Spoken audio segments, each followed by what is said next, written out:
Calvary ప్రేమకు స్వాగతం. ప్రియ సహోదర సహోదరిలారా, సాధు సుందర్ సింగ్ జీవిత చరిత్ర నుండి 2వ అంకము బాల్యము సత్యాన్వేషణ గురించి ఈరోజు తెలుసుకుందాం.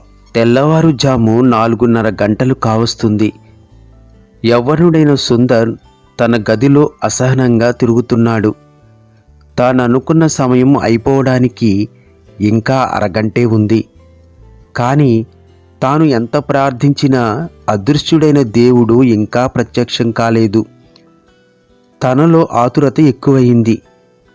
హృదయంలోనూ మనస్సులోనూ చెలరేగిన ఈ కల్లోలాన్ని ఇంకెంత మాత్రమూ భరించలేని స్థితికొచ్చాడు సుందర్.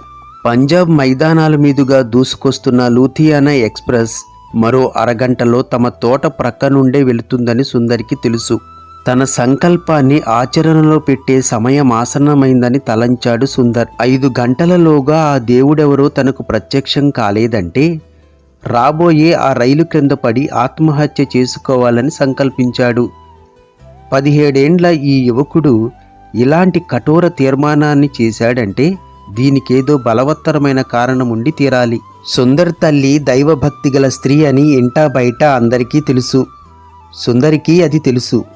తాను నిద్రలేచేసరికి తన తల్లి స్నానమాచరించి పరిశుభ్రమైన దుస్తులు ధరించి భగవద్గీత మొదలైన హైందవ పవిత్ర గ్రంథాలను పఠిస్తూ ఉండడాన్ని బాల్యంలోనే గమనించాడు.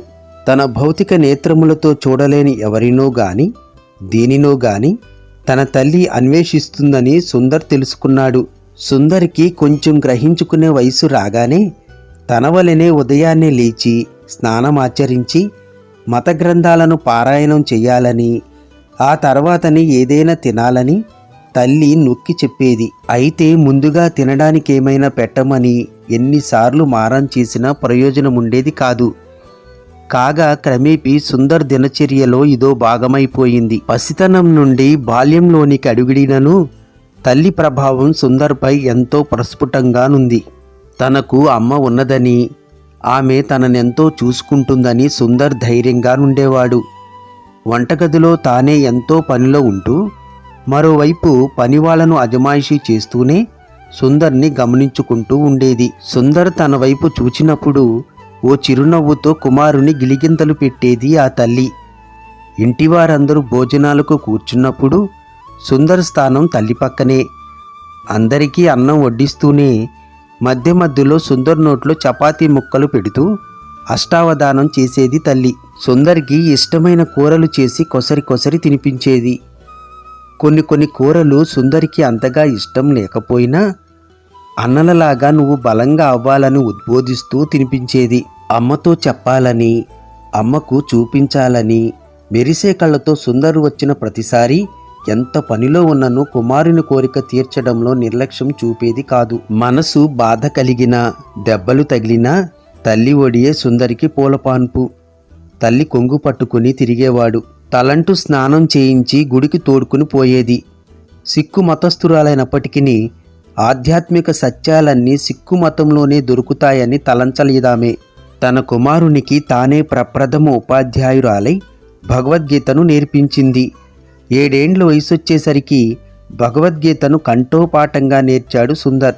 ధూళితో నిండిన మార్గంలో ఎండలోనే ప్రయాణించి, నా కుమారుడు నేర్చుకున్న దాన్ని కొంచెం పరీక్షించండి అంటూ అరణ్యంలోనున్న ఓ వృద్ధ సాధువు దగ్గరకు తన కుమారుని తోడ్కుని పోయేది.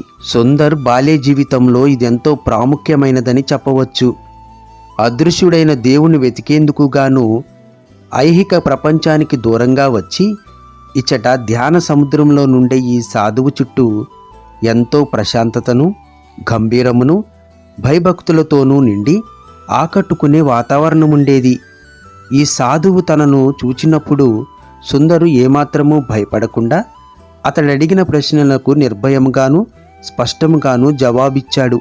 దేవునికిష్టులముగా ఉండడమెలా అన్న మొదటి ప్రశ్నకు తల్లిదండ్రులు, పితరులు నేర్పిన ఆజ్ఞలకు లోబడడం ద్వారానే అనియు, దేవునికి ఇష్టలుముగా ఉండడానికి, ఆయనను సంతోషపెట్టడానికి వేరే మార్గములేమున్నాయన్న 2వ ప్రశ్నకు మనసులో దేవుని గూర్చి తలంచుకోవడం ద్వారాను, ధనవంతులం కావలసిన అవసరం లేదని మన చేతిలో పెద్ద మొత్తంలో డబ్బు ఉండవలసిన అవసరం లేదని తలంచుట ద్వారాను పేదవారంగా నుంటూ మిగిలిన వారందరినీ వదిలివచ్చి దూరంగా నుంటున్నప్పుడును సాధువుల వలె శాంతిని వెతకడానికి మనం ప్రయత్నించినప్పుడును మనం దేవుని సంతోషపరిచి ఆయనకిష్టముగా నుండగలమని బదులు చెప్పాడు సుందర్.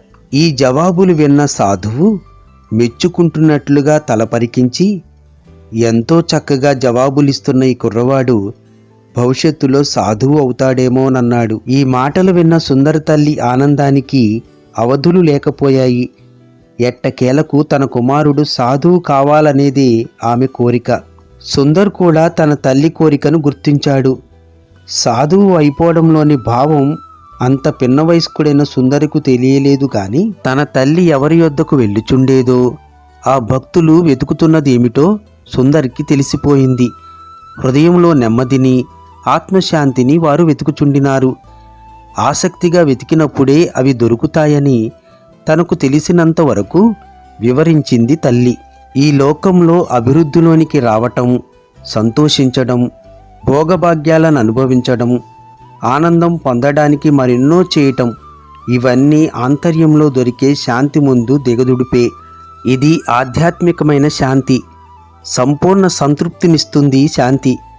అయితే దీనిని సంపాదించుకొనడం అనేది అంత సులువైన పని కాదని సుందరికి చెప్పింది. ఈ ఆత్మశాంతిని సంపాదించుకోవాలని తానెంతో తాపత్రయపడుతున్నానని, అయితే తనకంటే ముఖ్యంగా తన కుమారుడు దానిని పొందాలన్నదే తన తపన అని చెప్పింది సుందర్ తల్లి. పొరపాట్లు చెయ్యకుండా నుండడం ఎంతో ముఖ్యమని, అందరి ఎడల మరి ముఖ్యంగా కష్టంలో ఉన్న వారి ఎడల దయచూపాలని ఉద్బోధించింది. పేదలకును జీవిత చక్రంలో సంభవించే నిరంతర పునర్జన్మల నుండి విడుదల పొందాలని కోరి సర్వస్వాన్ని పరిత్యజించి ఆత్మశాంతిని వెతుకుతూ గ్రామాల వెంట తిరిగే సాధువులకు, సన్యాసులకు తన తల్లి భోజనం పెట్టడాన్ని ఆసక్తిగా గమనించాడు సుందర్. లౌకిక జీవితం అనుభవించకుండా సర్వసంగ పరిత్యాగులైన వారు సాధువులు కాగా, కొంతకాలం లోకమును అనుభవించి కుటుంబ గొడవలతోనూ, ఆస్తి గొడవలతోనూ, అప్పుల బాధతోనూ సర్వస్వాన్ని పరిత్యజించిన వారు సన్యాసులు. ఏది ఏమైనా ప్రస్తుతానికి వీరు సర్వసంగ పరిత్యాగులై పరమార్థికమైన వాటిని వెతుకుచున్నారు గనుక వీరంటే సుందరి తల్లికి ఎంతో గౌరవం. పుణ్యక్షేత్రములను దర్శించడానికి వెళ్లే వీరు ఎంత మురికిగాను అశుచిగాను ఉన్నప్పటికీ వారికి భోజనం పెట్టడాన్ని పుణ్యకార్యంగా భావించేవారు. రాజుల కంటేనూ ఈ సాధువులు, సన్యాసులే ఎంతో గౌరవ మర్యాదలను, పూజలను అందుకున్నారు. వీరిలో కూడా ఒకరికి మరొకరికి మధ్య ఎంతో వ్యత్యాసముండేది. ఇవన్నీ సుందర్ తల్లి గమనించలేదని కాదు, ఆమె యథార్థపరురాలే గాక తెలివైనది కూడా. తన చిన్న కుమారుడికి వీలైనంత ఎక్కువ ఆధ్యాత్మిక సహాయం లభించాలని కోరి అతనికి నేర్పే ఉపాధ్యాయులను జాగ్రత్తగా ఎంపిక చేసేది. సుందర్ ఒక హైందవ గురువు దగ్గర, మరో సిక్కు సాధువు దగ్గర విద్యాభ్యాసం చేశాడు. ఆధ్యాత్మిక శాంతిని గూర్చి వారు అతనితో చెప్తూ తామే దాని గురించి చర్చించుకుంటూ ఉండేవారు. దీనిని సంపాదించుకోవాలన్న ప్రగాఢమైన కోరికను వారు సుందర్లో చూడగలిగారు. సుందర్ వేసే ప్రశ్నలకు వారు విస్మయం చెందుతుండేవారు. ఆధ్యాత్మిక శాంతిని గూర్చి తనకున్న సందేహాలన్నీ తనకు జ్ఞానం వచ్చే కొలది వాటంతటా అవే అంతర్ధానం అయిపోతాయని దీర్ఘోపన్యాసాలతో వారిచ్చిన జవాబు సుందరుకు ఎలాంటి సంతృప్తి కలిగించలేదు. వారి దగ్గర విద్యాభ్యాసం చేయటం వలన తన జ్ఞానం పెంపొందుచుండినప్పటికీ ఆధ్యాత్మిక శాంతి విషయంలో తన సమస్యలు పరిష్కారమైపోవడానికి బదులుగా అవి మరింతగా జటిలమైపోవచ్చు, తనను మరింతగా దిగులుపరుచుచున్నాయని తన గురువులతో వాదించాడు సుందర్. వయసులో కొంచెం పెద్దవాడివయ్యాక ఆధ్యాత్మిక విషయాల్లో మరింత అనుభవం పొందిన తర్వాత ఇవన్నీ నీకు అర్థమవుతాయని వారు సుందరుతో చెప్పారు. ఒకవేళ నేను పెద్దవాడనై పోకముందే చనిపోతే నాకిక దొరకనట్లేగా అని ప్రశ్నార్థకంగా చూచాడు. నీవు చిన్నవాడిగానే చనిపోతే మరుజన్మలో కూడా ఇలాగే ప్రయత్నిస్తే నీకు దొరుకుతుంది, లేదంటే ఆ తర్వాత జన్మలోనైనా నీకది దొరుకుతుంది. అయితే ఈ శాంతి కొరకు నీవు వెతుకుతూనే ఉండాలి. ఏమైనప్పటికీ నీవింకా చిన్నవాడవు. ఈ వయసులోనే వీటన్నిటిని గూర్చి చింతించకూడదు. వెళ్ళి ఆడుకోమని పంపివేశారు గురువులు. సుందర్ తండ్రి కూడా ఈ విధమైన జవాబే చెప్పాడు. మిగిలినది తరువాతి భాగంలో విందామండి. ఈ వీడియో గనక మీకు నచ్చితే తప్పకుండా లైక్ చేయండి. సబ్స్క్రైబ్ చేసుకోవడం మర్చిపోవద్దు. ఈ వీడియోని అనేక మందికి షేర్ చేసి ఈ ఛానల్ని సబ్స్క్రైబ్ చేసుకోమని చెప్పండి. Thank you.